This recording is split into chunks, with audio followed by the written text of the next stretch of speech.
Jesus knew that the hour had come for him to leave this world and go to the Father.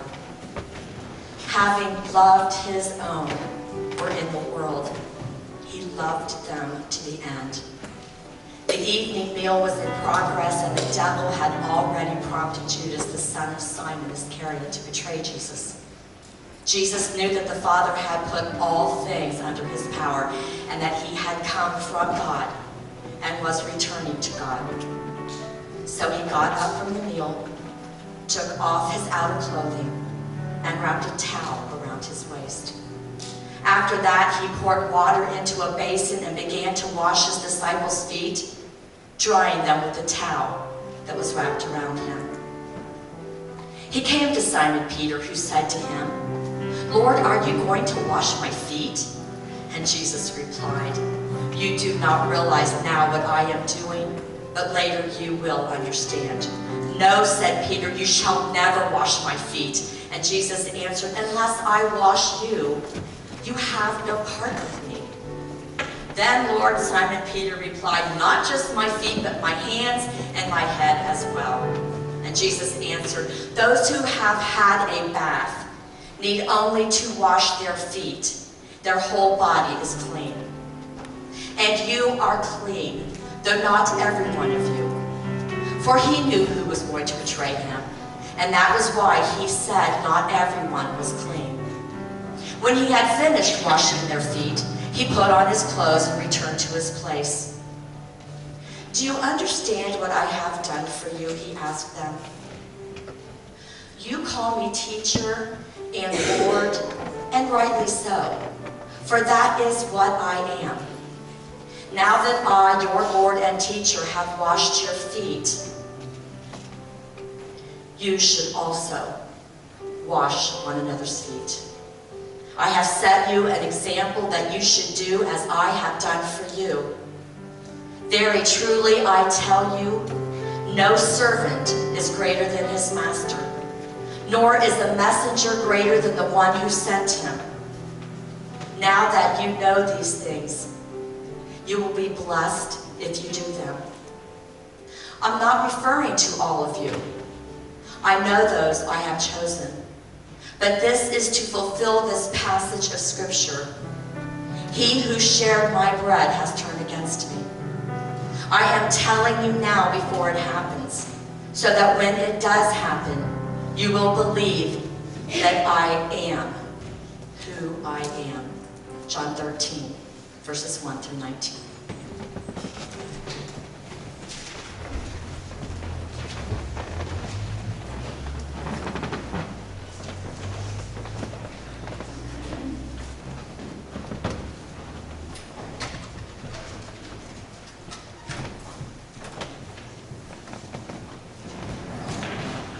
Good morning, folks. Good morning. Won't you pray with me this morning as we ask for a revelation this morning from God's Word. Gracious and almighty God, it is you that we live for. It is you that gave us life. It is you that breathes in us and through us and around us. Bless the words of my mouth and the meditations of all our hearts. Might it be pleasing in your sight, O Lord, my rock and my Redeemer. Amen. Which one of us does not like to be recognized for our accomplishments? I mean, after we put in the work, which one of us doesn't want credit or our due? Which one of us doesn't want to hear, "Hey, all right, good job"? Maybe it leads to a promotion. Maybe it leads to some sort of special award or reward of some sort. Which one of us? I'll tell you what. You want to test your family's resolve in following you, answer the call into ministry. After, for 7 years, saying to my wife, "Hey, look, trust in me," spending all the money on seminary, being prepared for this, 10 years have gone by, we've sold our house, we've moved, we're serving in the church. Trust me, God's going to take care of us. I headed to my first interview with the Board of Ordained Ministry. And the hardest phone call I ever had to make in my life was to tell my wife that I had been returned. She laughed the other end of the phone. She goes, "You're joking. Come on, we're ready to celebrate. Come on home. I got a cake. We got a card. It's all cool." I'm like, "No, you don't understand." They said, "Not now." After all those years and all those changes, I felt like I had failed. And the bitterness started to kind of build up inside me. As time went on and I thought about that, they told me that I had failed for two reasons. One, my theology was incomplete. And two, I had made too many spelling errors in my paperwork and they wanted more thoroughness. After about a week of stewing on this, I sent my paperwork to a copyright editor for a magazine and to the head of theology in my seminary, a nationally, if not globally known and recognized theologian in the United Methodist Church. I had also copied my district superintendent, asking them that when they responded to me with their analysis, could they please reply all so that their feedback would go directly to my district superintendent, what have you. The copyright editor found 2 errors in my paperwork. And for the life of me, I still don't know how I misspelled the word "the" in one of them. The theologian said, "You know what? As I look back at this, I'm nitpicking, but I can nitpick anyone, right? It's a philosophical, theoretical understanding. You can pick that apart. There's weaknesses in any situation, but I think you have a solid foundation." Boy, did I grow even bitter. And 9 months later, when the district superintendent called me and said, "Will you be reapplying?" There's a part of me that said, "Huh." I said, "I haven't decided yet." "Why do you ask?" "Well, the interviews are coming up. I saved a spot for you just in case you said you wanted to come back." I said, "Well, this is at the district level. That was with the Board of Ordained Ministry at the conference level." He said, "We need to re-interview you and recommend you again." And I said, "You recommended me last time. Has anything changed?" He said, "Joe, stop being a pain in the butt."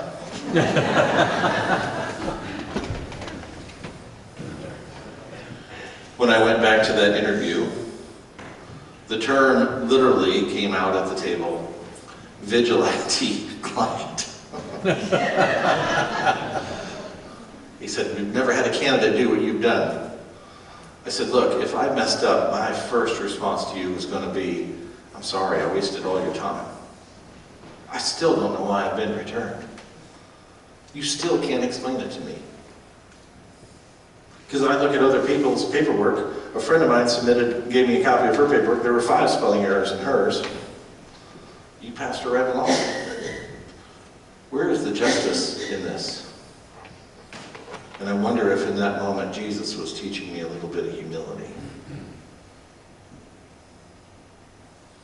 I passed on my second time through, spent 2 years in service in the church, and then had to go back reflecting upon my experience in ministry and how it informed me and where did I see God is the second interview. I was in a class I would title all the things you really need to know about how to run a church that seminary won't tell you. And a friend of mine got returned at the final stage. She was pretty broken, quiet. Interestingly enough, after a couple months of her silence and not talking to anyone, I decided one day to pick up the phone and give her a call. And I said, "Look, you may or may not know this, but we share a common experience. I know what it's like to hear from people you see as your peers, 'Not right now,' and to feel the sting of rejection." And it was as if this sigh of came out of her. There was somebody else. I talked about my feelings, my hurt, my pain, etc. Then she said something to me I'll never forget. She said after about a couple months, we talked a little bit about how she was dealing with this. She said after a couple months in my prayer time over what to do with my feelings and emotions of rejection, I heard Jesus say to me, the United Methodist Church didn't call you into the ministry. I did. Why are you worried about what they think? Just keep preaching. I said, man, I would have had a lot less years of pain and grief if I had heard those words or had been in tune enough to hear them. But here's the amazing thing. And she passed the following year at her ordination service. It is not uncommon for the conference to always invite in a bishop from another denomination, since those who are being ordained are ordained into a class of ordained people beyond denominational lines. The bishop from the Lutheran Church spoke that day, and I will never forget his words. He said, you know, I was young, I was out of college, I was out of seminary, I was going to light the world and the church on fire, and man, watch out. I had a plan of how long it would take me to get to the space of bishop. What type of church I needed to be in, how long I would be there, how successful the ministry would be, and then et cetera, to get to my big church, to get recognized enough that they might endorse me as a Episcopal or bishop candidate. I got my first appointment. It was in some small town in Texas.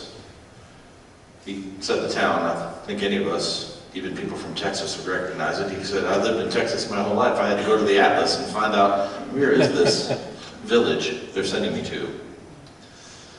After much searching, and I had to use the map in the corner to kind of tell me the coordinates of where the town was. That's how small it was.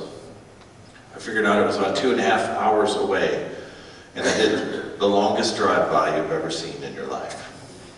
Got in my car, traveled the 2.5 hours, drove right past the church, not even seeing it, thought it was a house. Turned around, went back, looked at it, drove around it. For some reason thought if I drove around it a second time, maybe it'll grow bigger. But it didn't. And then the long, slow 2.5 turned into a 5-hour drive back home. This was not my image of my first appointment. And those 15 people in that small little church who paid me a salary, he said, of $509 a month, taught me more about being in ministry than any other church I was in. My plan was not God's plan. And we are called as ministers to be servants first. And they taught me that lesson very valuably. He said, so what do I have but to teach you about this new journey that you are beginning today? Unbeknownst to any of us, 20 minutes before that ordination service, the bishop had pulled out the roster of the ordination candidates and picked a name. And he went over and spoke with them, said, would you mind participating in my sermon today? Sure. Not knowing what was going to happen, the bishop took off his robe, went over and got a towel and basin and turned to the candidates and said, there's a Karen here, and it turned out to be my friend. And he knelt before her and washed her feet. And I watched the tears, just the healing occur in that single moment. I'm sitting in the audience. My mentor, Pastor Jim, who I talked about maybe last week or the week before, was sitting next to me. I'm crying like a baby. And he looks at me and says, oh, you big wimp, what's going on? You don't understand what God is doing right here.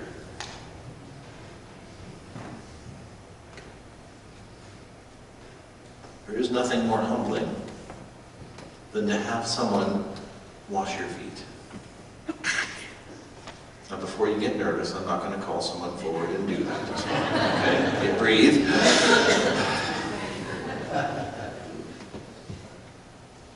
But to see this woman who felt just as I had in that moment, that maybe we were deserving and we didn't get our due justice. There's a lot of me in those feelings, isn't there? To have someone you love and respect kneel before you. And to do that is quite humbling. Can you imagine sitting at the table in those days? I can understand Peter's response. Okay, whoa, whoa, God, not you. You're not going to kneel in front of me and do this. I deserve to do this to you. You don't understand. You will later. You'll understand what this is all about later. Put this in perspective for a moment. Jesus knows all authority and power has been given over to him, right? He holds his future, our future, everything in his hands. He knows what he's about to go through. In his last hours with these his friends, having loved his own, he gets up and humbly does servant's work.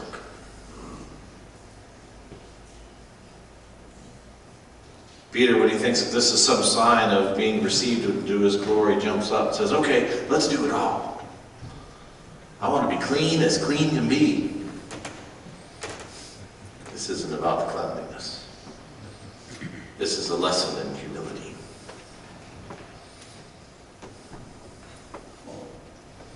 There's nothing vigilante about it. Having loved them as his own. The writer wants you to know why he does this. What motivates him not only to sit and humbly wash the feet of another, but why he's going to do what he's going to do within 24 hours. Why he would humbly crawl up on a cross for you and me, bear the weight of sin of the world, and carry it all the way.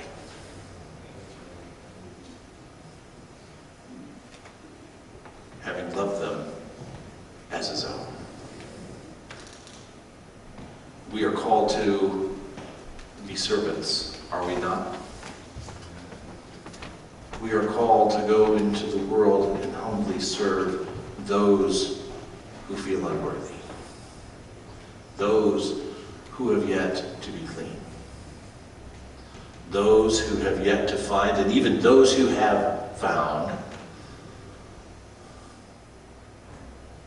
a servant's heart, whose life represents a servant's tale, who follow the master in that ministry.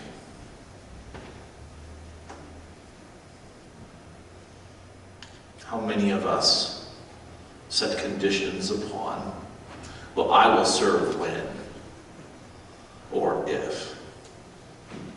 I don't serve because I don't get enough recognition. You know, I did this for X number of years, and no one said anything.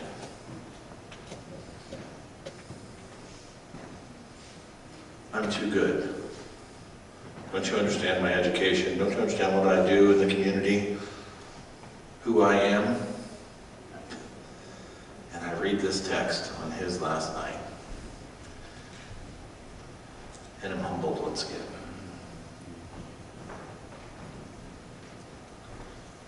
Because the giver has been transformed. When we serve and kneel for another, our lives change. We remember that all of it isn't about us, that it's all about God.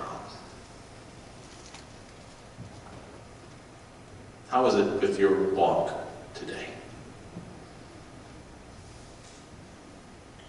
Is your life yet reflected one that would be willing to go anywhere and do anything for anyone? No strings attached. Is there anything that you wouldn't do, even knowing that someone might not notice ever?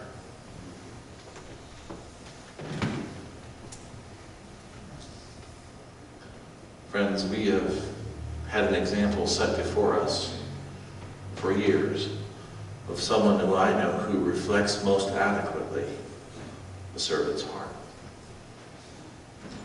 And we want to take a moment right now and recognize him and thank him and know that our hearts and our lives go with him.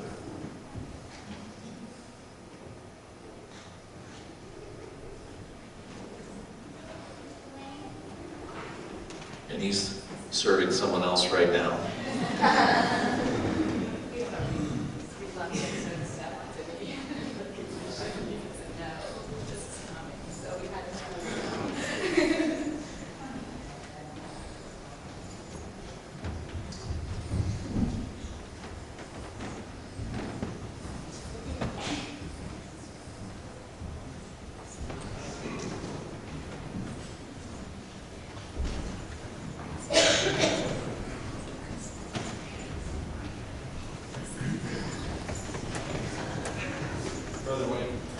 Brother Wayne, could we see you up front for a minute? Can I finish hugging? No.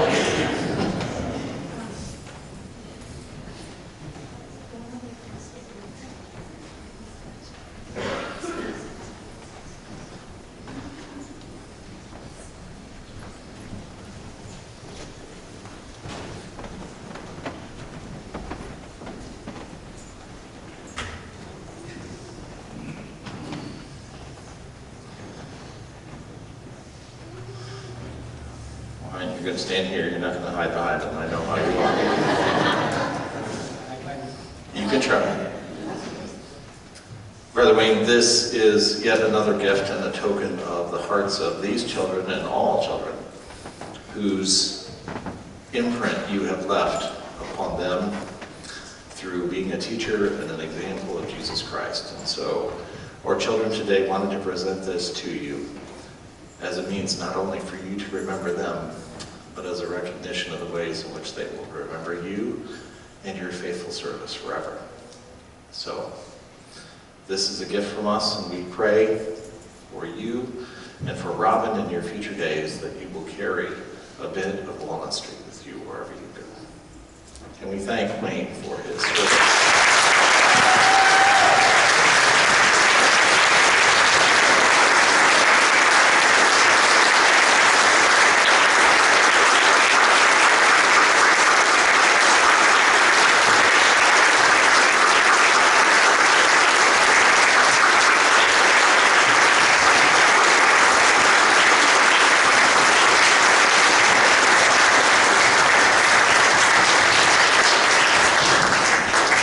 I want to remind you that you have an opportunity to love on Wayne and Robin this afternoon at 2 o'clock, and I hope that you will come back to do so. Blessings to you, friend.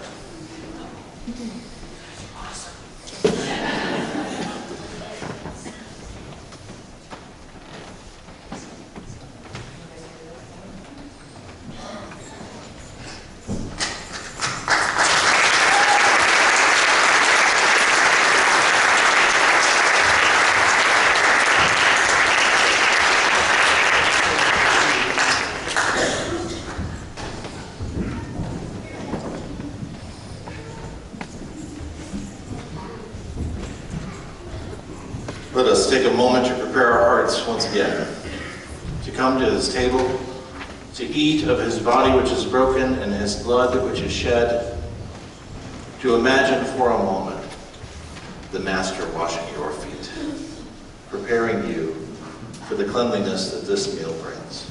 Come, this is God's gift for each and every one of you.